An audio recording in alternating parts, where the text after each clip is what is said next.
Gloria in excelsis Deo. Deum laudamus.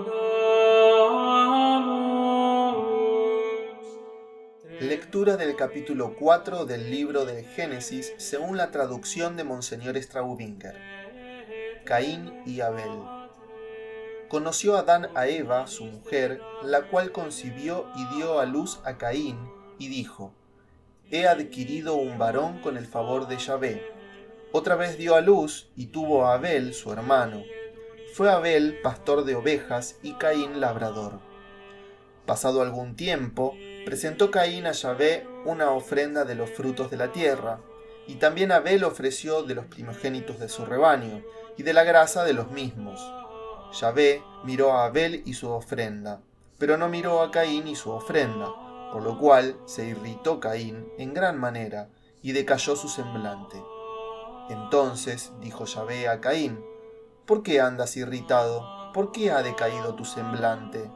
¿No es cierto que si obras bien podrás alzarlo? Mas si no obras bien, está acechando a la puerta el pecado que desea dominarte, pero tú debes dominarle a él. Dijo después Caín a su hermano Abel: Vamos al campo. Y cuando estuvieron en el campo, se levantó Caín contra su hermano Abel y lo mató. Preguntó Yahvé a Caín: ¿Dónde está Abel tu hermano? Contestó: No sé. ¿Soy acaso el guarda de mi hermano? Y dijo Yahvé: ¿Qué has hecho? La voz de la sangre de tu hermano está clamando a mí desde la tierra. Por eso andarás maldito, lejos de esta tierra que abrió su boca para recibir de tu mano la sangre de tu hermano. Cuando labres la tierra, ella no te dará más su fruto. Fugitivo y errante vivirás sobre la tierra. Entonces dijo Caín a Yahvé: Mi culpa es demasiado grande para soportarla. He aquí que hoy me echas de esta tierra y he de esconderme de tu presencia. Andaré fugitivo y errante por la tierra, y cualquiera que me encuentre me matará. Yahvé le respondió: Pues por eso, cualquiera que matare a Caín lo pagará 7 veces. Y puso Yahvé una señal a Caín para que no lo matara quien lo hallase. Salió entonces Caín de la presencia de Yahvé y habitó en el país de Nod, al oriente de Edén. Conoció Caín a su mujer, la cual concibió y dio a luz a Enoc, y edificando por entonces una ciudad, le dio el nombre de su hijo, Enoc. Enoc le nació Irad, e Irad engendró a Mehujaelel, y Mehujaelel engendró a Metusael, y Metusael engendró a Lamec.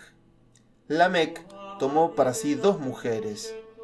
El nombre de la una era Adá, y el nombre de la otra Silá. Adá dio a luz a Jabal, el cual vino a ser padre de los que habitan en tiendas y crían ganado. El nombre de su hermano era Jubal, el cual vino a ser padre de todos los que tocan la cítara y la flauta.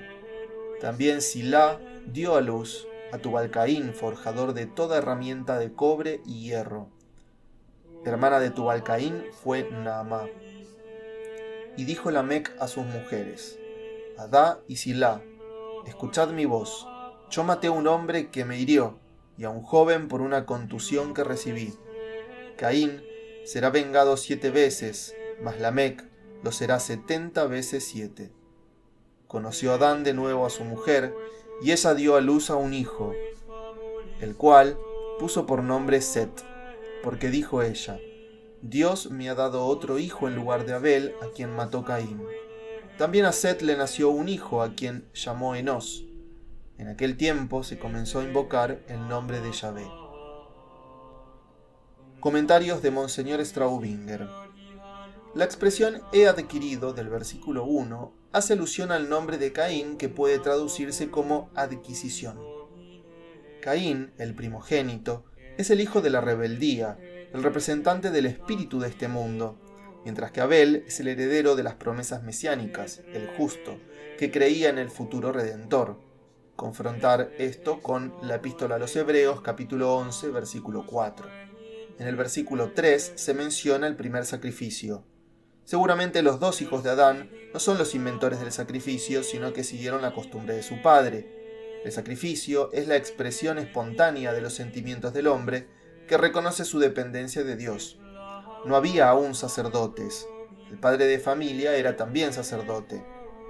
La expresión de la grasa refiere a las partes grasas del animal, tal y como más tarde fue establecido por la ley de Moisés. Confrontar esto con Levítico capítulo 4, versículos 8, 19 y 35. Texto difícil de interpretar es el que ofrece el versículo 7, el cual se traduce de muy diversas maneras. San Clemente Romano, parafraseándolo según los 70, le da la siguiente explicación. ¿Por qué estás tan sobremaneramente entristecido? ¿Y por qué ha decaído tu rostro? ¿No es cierto que si rectamente ofrecieras, mas no repartieras rectamente pecaste? Sosiégate, tu ofrenda volverá a tu poder y de nuevo será su dueño. Primera carta a los Corintios, capítulo 4, versículo 4. San Juan Crisóstomo combina las palabras de este versículo de otra manera, y ve aquí una alusión a la envidia de Caín que teme por la primogenitura. Según esta interpretación, Dios quiere decir, aunque acepté el sacrificio de Abel, no por eso te privaré de la primogenitura. Abel no la ambiciona, al contrario, su afecto hacia ti es invariable y tú lo dominarás. Entre los modernos es la traducción de Nácar y Colunga la que sigue a San Juan Crisóstomo. Dice esta traducción en la nota correspondiente a este versículo. Parece referirse al amor que Abel sentía por Caín como hermano, que debía ser para éste un motivo para desistir de su odio, junto con la seguridad de que, como primogénito que era, siempre habría de dominar sobre él. Como por su sacrificio, así también por su muerte, Abel es figura de Cristo, por el cual la Iglesia ha incluido su nombre en el canon de la misa. Dígnate mirar esta ofrenda con propicios y benignos ojos, y acéptala como te dignaste aceptar el sacrificio de tu siervo Abel el justo. La expresión mató, referida en el versículo 8, nos habla del primer homicidio, fruto de la envidia, y del desorden producido por el primer pecado. ¿Cómo se habrán abierto los ojos de Adán al ver por primera vez a un muerto? ¿Y Eva? Una escritora moderna analiza este tema con acertada delicadeza psicológica. Cuando Dios desterró a Eva del paraíso, le dijo que iba a sufrir dolores, pero ello no pudo comprenderlo, pues nunca había sufrido dolor alguno. Supo lo que es el dolor cuando dio a luz a sus hijos, pero era dolor físico, dolor que el gozo de tener un hijo hacía olvidar bien pronto. Pero cuando su hijo Abel fue muerto, cuando él, a quien había dado la vida, yacía delante de ella, sin vida, cuando ella, que había conocido hasta entonces únicamente la inmortalidad, vio a su hijo sometido a la ley de la mortalidad, sintió todo el peso del dolor, experimentó el dolor en toda su profundidad, y recién entonces supo valorar el castigo de Dios, y quizás el castigo tan tremendo le hizo comprender por primera vez cuán tremenda fue su culpa. La Sagrada Escritura cubre con respetuoso silencio el dolor de la primera madre. ¿Soy yo acaso el guarda de mi hermano? En esta expresión del versículo 9 se encuentra exactamente la pregunta del individualismo moderno. De ahí que necesitemos tantas leyes sociales, tantas instituciones y organizaciones que en vano se esfuerzan por neutralizar las desastrosas consecuencias del lema cainista. El individualismo no se cura desde afuera, sino por el espíritu del Sermón de la Montaña y la observancia del gran mandamiento del amor, que nos obliga a ver en cada hombre un hermano, que nos ha sido confiado por el mismo Creador y Padre del género humano. Citando este versículo, dirige el cardenal Messier esta exhortación a su clero. Nosotros somos los que tenemos las primeras responsabilidades. Nosotros hemos de marchar al frente del pueblo fiel y confiados en la fe de su bautismo y en las riquezas inagotables de la misericordia divina, hemos de invitarlo a seguirnos y resueltamente debemos facilitarle el camino. No es la voz de Abel la que acusa, no es su alma, sino la voz de la sangre que has derramado. Si tu hermano se calla, la tierra te condena, nos dice San Ambrosio de Milán. El castigo de Caín es de doble naturaleza. La tierra no le dará fruto, y él mismo ha de andar errante de un cabo a otro de la tierra. Aun en esto, Caín es el tipo del hombre moderno que no sabe que solamente en Dios podemos encontrar la tranquilidad. El mundo de hoy se halla en continuo movimiento, a pie, en tranvía, en automóvil, en ómnibus, en tren, a bordo de un barco, como si todos fuésemos hijos de Caín. ¿Quién dominará el caínismo moderno, que es tan fratricida como el del 4º capítulo del Génesis? Nos dice Monseñor Kepler. Mi culpa es demasiado grande, admite Caín en el versículo 13. He aquí el primer hombre que no espera perdón. ¿Cuántos pecadores no conocen tampoco la grandeza de las misericordias del Padre Celestial e imitan a Caín en la desconfianza y desesperación? Este nuevo pecado fue sin comparación mucho mayor que el mismo fratricidio que poco antes había cometido. El pecado seguido de la desesperación no tiene ya remedio, comenta San Agustín. 7 veces. Dice el versículo 15 acerca del castigo correspondiente a quien osara tocar a Caín, número redondo que el lenguaje de los antiguos pueblos orientales significa la plenitud. Una señal significa un estigma cuya forma y carácter no sabemos. Caín no será víctima de la venganza humana. El mismo Dios se reserva el castigo del primer homicida, el cual no da señales de arrepentimiento. Confrontar esto con el caso de Judas, que tiene mucha semejanza con el de Caín. Ambos derraman sangre inocente y matan al justo. Ambos, a dos, creen que su pecado es demasiado grande, por lo cual se rehúsan a implorar la misericordia de Dios.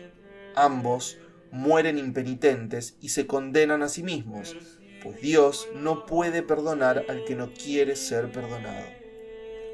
Nod, lugar citado en el versículo 16, no es propiamente un nombre geográfico, sino una alusión a la vida de fugitivo que Caín tendrá que llevar en adelante, en la tierra de nadie, sin patria, sin hogar. Nótese que el Enoc, no el justo del mismo nombre, del cual se habla en el capítulo 5, versículo 21. Nótese que los cainitas se distinguieron por lo que hoy llamamos civilización. El mismo Caín fundó la primera ciudad y algunos de su linaje inventaron los instrumentos más necesarios para la vida técnica y la música. No hay, pues, duda de que la civilización primitiva era preferentemente cainita, no solamente en su origen, sino también en su espíritu, que era exclusivamente materialista. Por eso Dios la borró de la tierra en el diluvio, como se relata en el capítulo 6, versículo 5 y siguientes. También la poligamia trae su origen en los cainitas, lo cual se muestra en el versículo 19, que con ello cambiaron por completo el orden natural instituido por Dios en el capítulo 2, versículo 24.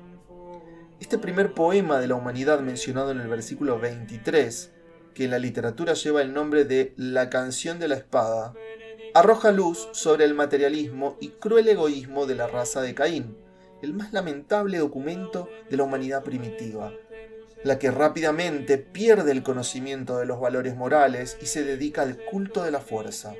Yo maté, expresión que algunos traducen yo mataré. Lamec se gloría de ser peor que Caín. Sabrá vengarse ampliamente si uno lo hiere, no solo 7 veces, con lo cual impíamente alude a la palabra divina, sino 70 veces 7. Su brazo le bastará, no tendrá necesidad de Dios como Caín. Preferimos la lección de la Vulgata en vez del hebreo que dice 77 veces. Set, el hijo de Adán y Eva, que aparece en el versículo 25, significa sustituto o reemplazante, a saber, de Abel. Set es el primer eslabón del linaje de los justos, elegidos para conservar la revelación divina y el ideal del reino de Dios sobre la tierra. Le siguen los patriarcas Noé, Sem, Abraham, Isaac y Jacob. Luego de estos hechos se comenzó a invocar el nombre de Yahvé. Este es el comienzo del culto público. Otros creen que en aquel tiempo comenzaron los hombres a invocar a Dios con su nombre de Yahvé, que es el más grande de todos los nombres y el único que expresa su ser. Otros traducen: en aquel tiempo comenzaron a llamarse hijos de Dios, en contraposición a los hijos de los hombres, lo cual significaría la separación definitiva entre los cainitas y los descendientes de Set, o sea, entre los hijos de Dios y los hijos de los hombres.